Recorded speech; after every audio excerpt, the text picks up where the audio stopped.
All right, hi. Welcome to this geometry lesson on transformations on the coordinate plane.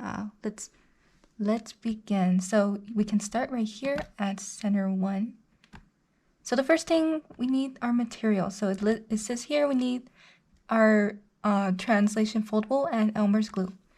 I have my Elmer's glue right here. The students can click on this link and then print it out. In my case, I have already printed out. It is right over here. So we are set and ready to go. Okay, so the first center is about translation. We're about reviewing the characteristics and coordinate notation rules. So first is an opening activity. It says experiment with the interactive and post your thoughts on Padlet about what the similarities and differences are between the image and pre-image. So we click there for the interactive. It's a triangle where they can move the blue triangle, which is the pre-image, and the pink one, which is the image. It shows here how it's being translated. It's pretty interesting. So once they mess with that, they can go to this button, which is the Padlet link.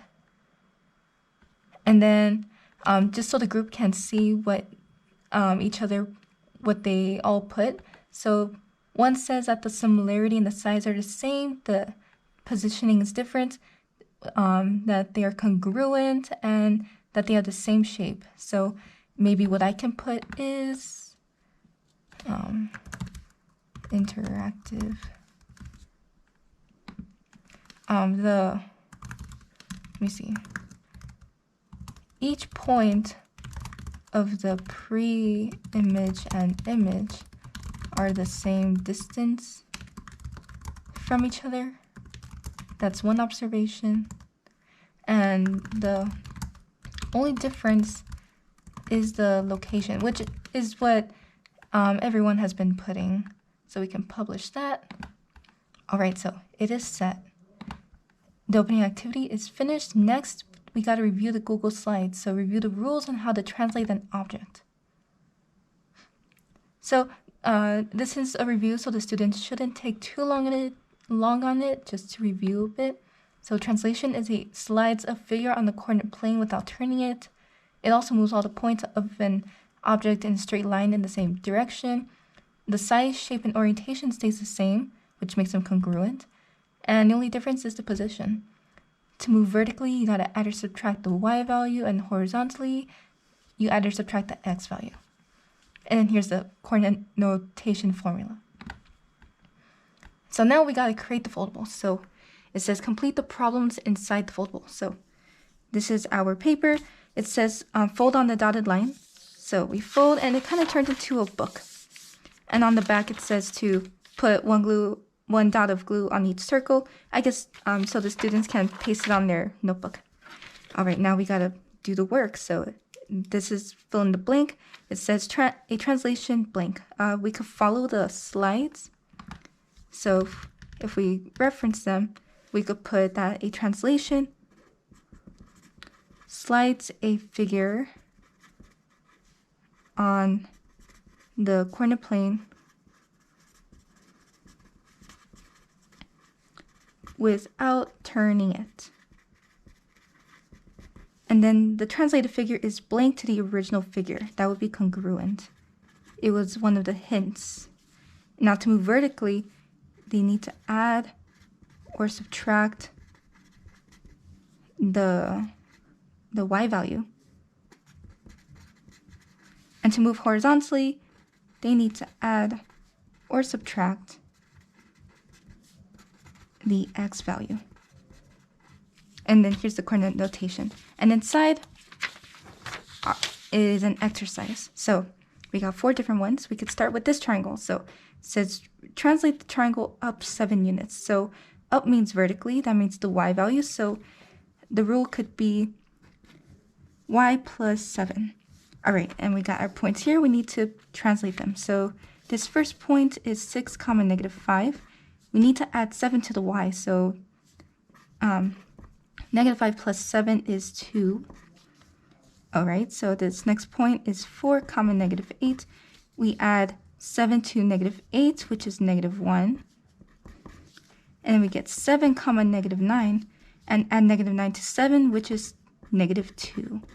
And then we plot, so 6, negative 2, sorry, 6, 2, 1, 2, 3, 4, 5, 6, and then 1, 2, 4, 1, 2, 3, 4, negative 1, and then 7, 2, 7's here, 1, 7, 1, 2, 3, 4, 5, 6, 7, and then down negative 2, 1, 2. All right, then they draw it, and we have our translated triangle. All right, the next one, we got to translate the trapezoid left 8 units. So we got our points here. This first one is 4, 10. Well, actually, we need to write the row first.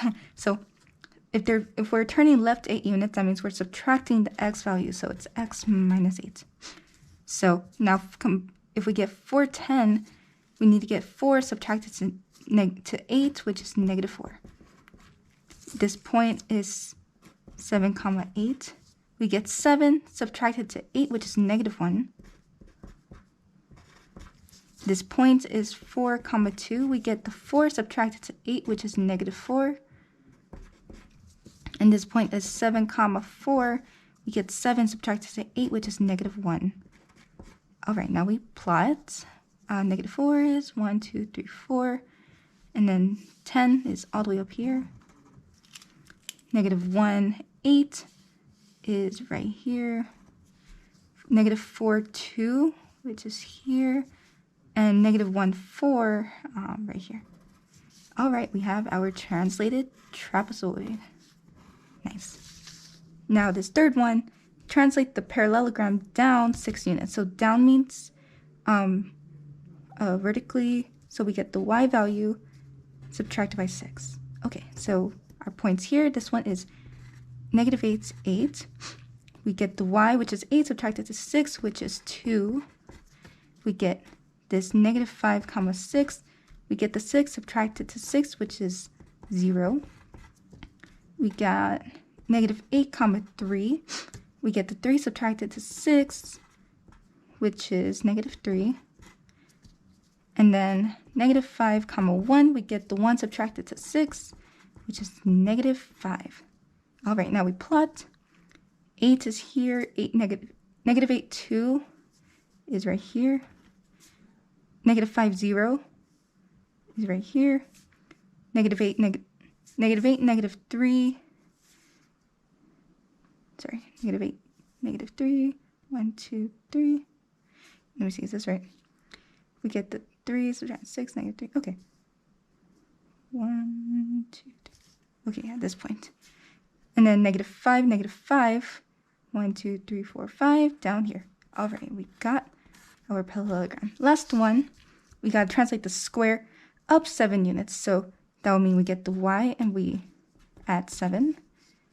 And then right 5 units, so that will be the x. So we add 5 to x. Okay, now we do this part. This point is 8, negative 2. So we get the 8 add 5. Sorry, negative 8, negative 2. And then, so negative 8 plus 5, which is negative 3. Negative 2 plus 7, which is 5. This one is negative 5, negative 2. We get negative 5, add 5, which is 0. Negative 2 plus 7, which is 5. This one is 5, negative 5, negative 5. Negative 5 plus 5 is 0. Negative 5 plus 7 is 2. And then negative 8, negative 5. So negative 8 plus 5 is negative 3. 7. Negative 5 plus 7 is 2. Now we plot. Negative 3, 5, 1, 2, 3, 4, 5. 0, 5. 0, 2. And negative 3, 2. Negative 3, 2. All right, cool. We have completed the foldable, so the students can glue this to their notebook. And the last thing is the exit ticket. So we click on this JotForm link. Okay, so we need to write our name. Oops. It says, in which directions can you translate an object? Up, down, diagonal, left, right, or across? The answers would be up, down, left, and right. And then rate your understanding of the translation. This is for the teacher's information. 1 means that they're not familiar at all. 3 means that they understand but would still like a review. And 5 means that they understand it completely. I'll put 5. And then they submit. And we're done with Center 1. All right, cool. We've finished. Now click to proceed to Center 2. All right, so for Center 2, we need to grab our materials. We need a hand mirror, which is right here. We need 2 coordinate plate templates. Well, my apologies. Okay. We need 2 coordinate plane templates, and then our handout, which is a maze. Okay, so we are set and ready to go. Let's begin. So this one's about reflection. Okay, so for the observation, we need to grab a coordinate plane template and draw any shape or picture on one quadrant. I'll choose quadrant 2, and then place the hand mirror along the X and Y axis, and then answer the questions on the jot form based on your observations. Okay, so we could begin with some drawing. So the students can have fun with this. I like the flash, so I'll draw the flash symbol. It doesn't have to be perfect. And my pencil broke. That's definitely not the best flash symbol, but it's okay. All right, so maybe we could use this point for reference. So, and use the mirror on the X and Y axis. Let's see, on the Y axis, hopefully you can see the intended result of this reflection. It's a mirrored version. And from this point, since this reflection is like technically on the first quadrant, we can see that the X value changed. The Y is the same, but this X now is positive, this one's negative. And if we reflect across the X axis, we can see that now the Y value changes based on this point. So it's pretty cool, a cool observation for the students to see. And so now based off of the observation, we need to answer the jot form link. So the student puts their name, and then it says, what changes when the pre-image is reflected across the X-axis? We said that the Y value changed. And then what changes when the pre-image is reflected across the Y-axis? That will be the X-axis. If the students do not get it the first time, it is okay. This center goes over it all. So next is to review the Google slide. So for them to review the different coordinate notation rules. Pretty brief. So a reflection is taking a figure and flipping it over a given line. It's mirrored. This is a notation for reflecting across the X-axis. The Y value changes. When reflecting across the Y-axis, the X changes. And then these are the different notations for reflecting across Y equals X, Y equals negative X, and the origin. And I provide some visuals, as well as reflecting across any line. So any given line of reflection, they need to count the number of units from the reflection line and apply that same distance on the other side. So after the students review, now they got to get through the maze. So complete the reflection maze and show the work of each reflection on the coordinate plane template. So we're done with this one.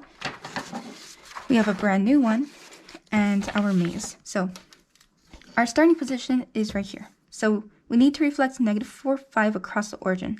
-4, 5 is right here. -4, 5 across the origin. So the students can use the Google Slides as reference. When you reflect across the origin, XY changes to negative X, negative Y. So -4, 5 would turn to +4, -5. 4, -5, which is this one, so we move down. Now we got to get 3, 3, and reflect across the X-axis. In the X-axis, the Y value changes. So 3, 3 turns to 3, -3, which is this one, so we're going down. And now we got to reflect 6, -1, which is right here. Actually, right here. 6, -1, and reflect across Y equals 0. Y equals 0 is actually the X-axis, so you could apply the rules for the x-axis, and that would be the y value changing. So -1 would turn to +1. So 6 comma +1, which is right here. So we're right here. Let's see, -10, 6, which is up here. So -10 comma 6. We got to reflect across the line x equals -5. So x equals -5 is right here. So we got to apply the rules from the last slide, where we got to count. So 1, 2, 3, 4, 5. It's 5 units away from the reflection line. So 1, 2, 3, 4, 5. It is right here at 0, 6. 0, 6 is here, so we're moving up. Now, -2, 5. -2, 5 is here. Reflect across the y-axis. So in the y-axis, the x changes. So -2 turns to +2. So it's +2, 5. +2, 5 is here, so we're right here. Let's get -1, -2, -1, -2. Reflect across x equals 1. So right here, it is 1, 2 units away. So 1, 2. This point is now 3, -2. 3, -2 is here, so we're moving right. Now we got to reflect 0, 3, 0, 3, 0, 3 across the x-axis. So in the x-axis, the y changes. So this 3 will turn to -3. 0, -3, which is right here. So we're moving down. Now we got to reflect 2, 0 across y equals x. For y equals x, x comma y turns to y comma x. So it kind of flips. So it's now 0, 2, which is right here. 0, 2. Okay, the answer's here, so we're moving left. Now we got to get -5, -4. -5, -4, which is right here. -5, -4. We got to reflect across the y-axis. The x changes. So -5 turns to +5. So it's kind of crowded, but it's +5, -4, and which is here, so we're moving down. Now we get -3, -1. We got to reflect across the y-axis. So the x changes. The -3 turns to +3. So the answer would be +3, -1. I'm not going to write because it's getting a little too crowded. So 3, -1. And all right, we have finished. Yes. So after the students are done with that, then they complete the exit ticket. So they write their name. And then how would you describe a reflection across the x-axis? Let's see. A reflection, I spelled reflection wrong. Across the x-axis changes the y value. The students can put whichever description they want based on what they've learned from this center. So now how would you describe a reflection across the y-axis? A reflection across the y-axis changes the x value. That could be a possible answer. And then they've got to rate their understanding and submit. And we are finished with Center 2. Now let's move on to Center 3. Okay, so for Center 3, this one's pretty hefty. We need a lot of materials. We need a coordinate plane template, white paper, glue, ruler, scissors, marker, push pins, and I have them to my left. So let's begin. Let's see. Center 3 is about rotation. So for the opening activity, we need to experiment with the interactive and identify as a group 3 characteristics about the triangle's rotation and use a JOT form to submit your answers. So click here for the interactive. So we got triangle, and then this little bar allows you to see the 90-degree rotation, the 180, and 270 rotation. So as a group, we would discuss 3 things that we noticed about this transformation. So on the JOT form link, we would enter our name, and since it's as a group, it would just be one form. So I'll just put different names: John Doe,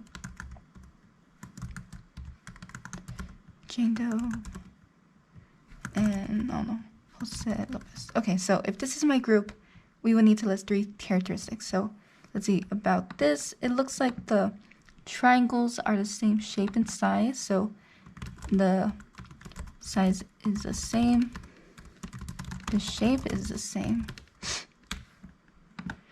and it kind of moves around in a circle. And then if you like kind of choose one point and you see it rotate, you can imagine it becoming a circle. I don't know, that could be one observation. So let's see. Each point from the let's see. As the figure rotates, each point creates a circle from the origin. Okay, so we would all submit something, and now we're done with the opening activity. Next thing is to create a windmill. So we need to watch the video to help us create it. Since this part is a little lengthy, I would give the students two options. They could choose to do it from scratch completely or have a template already ready to just glue everything together. So if we watch it,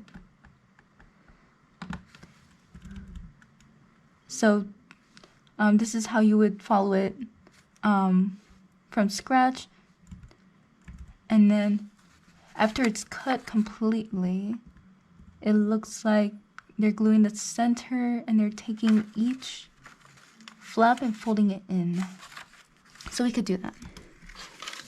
I would suggest using Elmer's glue because when I tried using a glue stick, it did not stick as well. So Elmer's glue is my recommendation.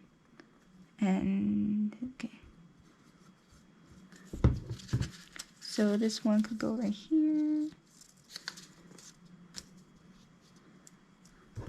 Then you would do the next flap.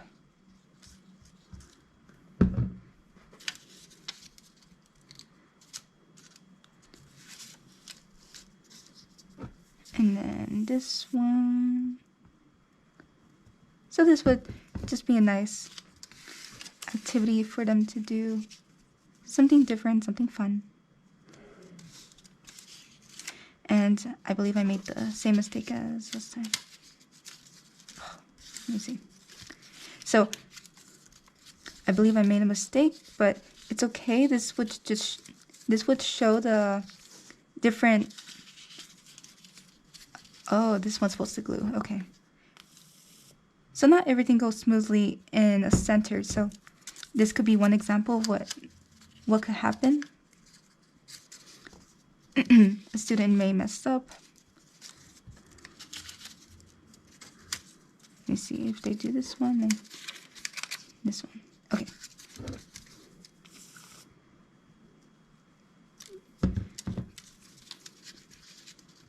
Okay, we're almost done. Last one. Okay.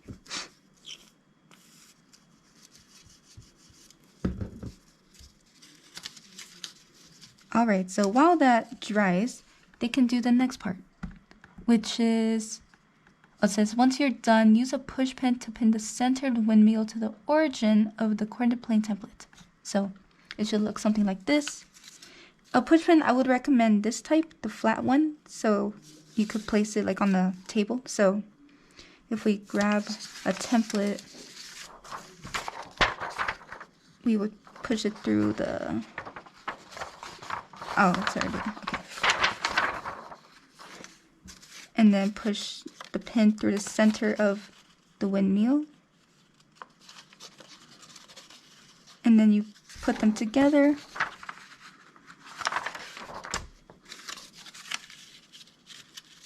And it should spin, which is pretty cool.